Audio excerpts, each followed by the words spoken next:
Merci Seigneur. Je bénis ton nom ce matin. Merci aussi à ma famille, mes proches, mes amis et la France et tous les pays d'Afrique, l'Amérique, l'Asie. Je vous salue. Pour tous ceux qui sont dans le monde entier, qui vont même regarder aussi cette vidéo, je vous salue. Écoutez la louange de Dieu. Écoutez la louange de notre Dieu ce matin. Écoutez. Et ça va vous fortifier. Ça va vous fortifier. Puissant.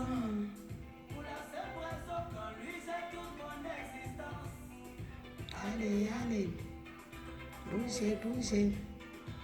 Restez chanter.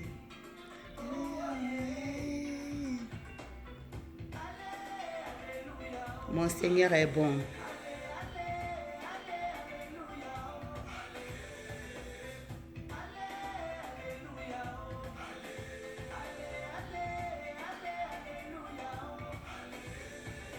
Mon Dieu est tout puissant. Je voulais vous exhorter parce que mon Dieu a dit dans sa parole, quand il parle, il établit. Et je voulais me lever ce matin contre le célibat. Le célibat dans ma famille, la famille de ma mère, la famille de mon père, dans ma belle famille. Oui, à la croix, mon Dieu a livré en spectacle le célibat. Ceux qui ne sont pas encore mariés et que l'autel qui a été fait, qui a été scellé dans les eaux, dans les bois sacrés, pour enterrer votre mariage, il faut vous lever. Il faut vous lever. Si Dieu l'a fait pour moi, il le fera pour toi, mon frère. Il le fera pour toi, ma soeur. Il le fera pour toi, ma cousine, mon cousin. Il le fera pour toi. Il faut que nous nous levons. Parce que l'enfer a attaché nos mariages. Pour ne pas que nous nous marions.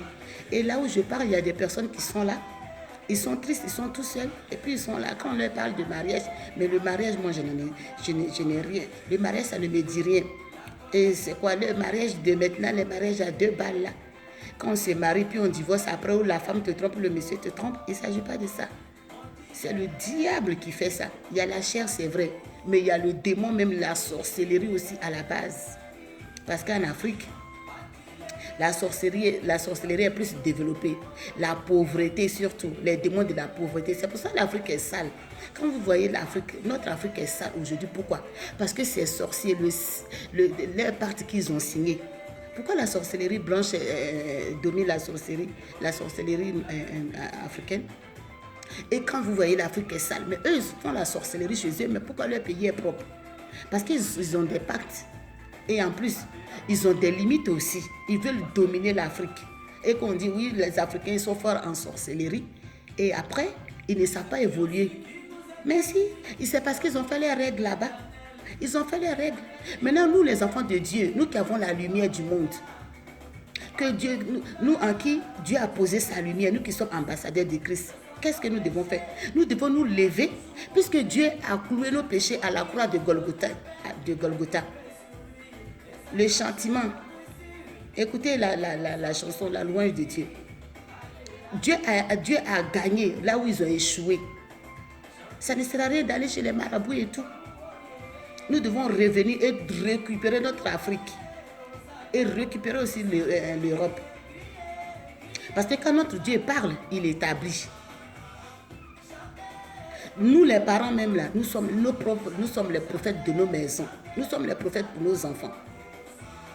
Donc nous devons prier cette foi que Dieu a mis en nous. Le pouvoir que Dieu nous a donné dans Luc 10, verset 19. Nous les enfants de Dieu. Si nous prions pour nos enfants, mais il n'y a pas que nos enfants dans la vie. Il y a les cousins, il y a les parents aussi, il y a de là où nous venons, les cousins, les cousines, nos neveux, nos nièces. Et en plus, mais avant que nous naissons dans cette famille. Mais il y a eu des liens qui ont été établis. Il y a les liens qui ont été établis. Nous devons briser ces liens-là. Nous devons briser ces liens-là. Et ce matin, moi, je voulais vous exhorter. Dans Luc 10, verset 19, notre Dieu nous a dit quoi? Je vous ai donné le pouvoir de dominer sur les serpents, les scorpions et toutes les puissances de l'ennemi. Ce n'est pas qu'à ses disciples il a parlé.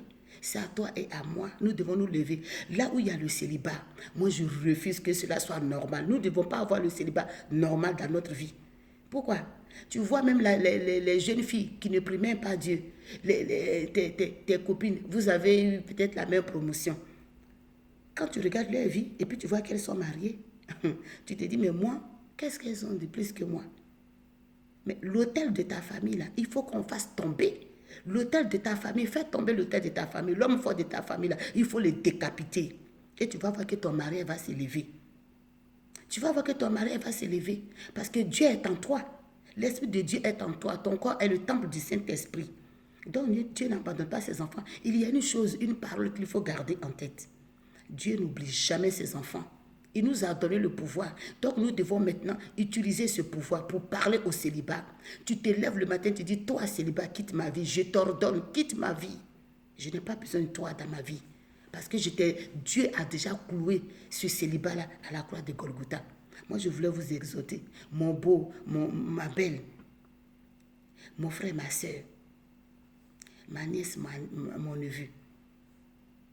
Le célibat a été cloué à la croix de Golgotha. Chassons le célibat de notre vie et invitons Jésus.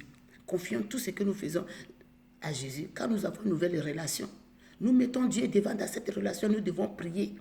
Et même quand ça ne va pas, nous devons gêner. Gêne toi-même d'abord. Prends ta Bible, commence à gêner. Tu dis, Dieu, ouvre-moi l'esprit. Donne-moi comment on appelle, donne-moi un verset biblique. Parle-moi, tu es le Dieu vivant. Tu es déjà venu il y a 2000 ans sur la terre, mais tu es toujours présent avec nous. Tu nous as dit dans le livre de Matthieu. Tu nous as dit, je serai toujours avec vous jusqu'à la fin de ce monde. Donc il est présent. Il s'appelle Elohim. C'est le Dieu toujours présent avec nous. Alors je viens contre le célibat. J'ai dit maintenant, le célibat, ça cesse. Si moi je me suis mariée, c'est que toi aussi tu peux te marier. Le mariage là, ça vient de Dieu. Mais il faut confier sa vie à Jésus. Parce que le diable aussi peut donner le mariage où tu es marié, où le monsieur te frappe tous les jours, où c'est toi qui frappes le monsieur tous les jours, où il y a toujours des histoires. Parce que le diable, il ne chôme pas. C'est nous les chrétiens qui disons que oui, Dieu a tout fait, Dieu va faire. Non, va chercher. Parce que Dieu a déclaré dans la parole de Dieu, dans sa parole, dans la Bible, il dit, depuis le temps de Jean-Baptiste, le royaume de Dieu est forcé, violent. Ce sont les violents qui s'en emparent. C'est vrai que notre Dieu a payé à la croix de Golgotha, mais sauf que le diable, il n'est pas au chômage. Il ne faut pas te mettre au chômage, ma soeur. Il ne faut pas te mettre au chômage, mon frère. Donne ta vie à Jésus. Et quand tu donnes ta vie à Jésus, marche sur la voie de Dieu. Prie chaque fois qu'il guide tes pas. Quand tu as croisé quelqu'un ou tu as croisé une fille ou même une femme, tu confies cette relation à Dieu. Confie cette relation à Dieu, il va te parler. Il va te révéler. Il va te révéler pourquoi? Parce qu'il a dit dans Jérémie 33, verset 3. Invoque-moi le jour de la détresse. Quand tu es célibat, c'est la détresse. Tu ne regardes pas, oui, ton âge, l'âge que j'ai fait, l'âge que j'ai, depuis, il n'y a rien. Celui qui vient, alors, bon, c'est que c'est Dieu qui l'a envoyé. Non. Invoque l'Éternel, il te répondra. Il te répondra, il te montrera, même il va te révéler les choses cachées, comme il a dit. Il te montrera les choses cachées.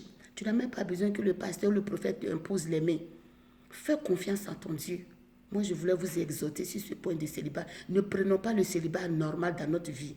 Ne prenons pas le foyer où tu souffres, où le mari, il n'est pas vraiment juste comme tu le voudrais dans ta vie pour dire c'est normal. Non. L'amour existe. L'amour parfait existe. Même Dieu a dit nul n'est parfait sur la terre. Mais il nous a donné aussi l'intelligence dans la parole de Dieu. Il nous a donné l'intelligence.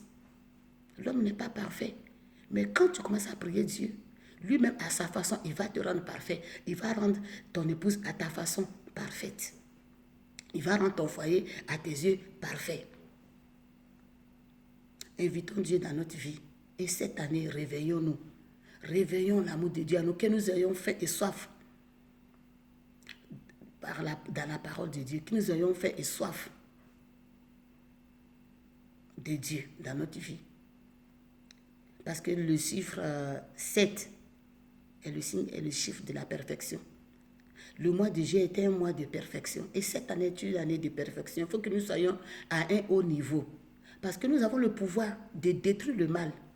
Nous avons le pouvoir de crier à Dieu et il va nous répondre. Nous avons le pouvoir. Il nous a déjà tout donné. Nous ne devons plus souffrir. Quand nous souffrons, souvent c'est par notre négligence. Nous souffrons par notre manque de connaissance, malheureusement. Mais cette année, mettons-nous en question. Mettons-nous à question. Parce que notre Dieu est réel, il est tout puissant. Merci et je vous aime. Que Dieu vous bénisse abondamment. Bonne journée à vous et que Dieu vous bénisse. Amen.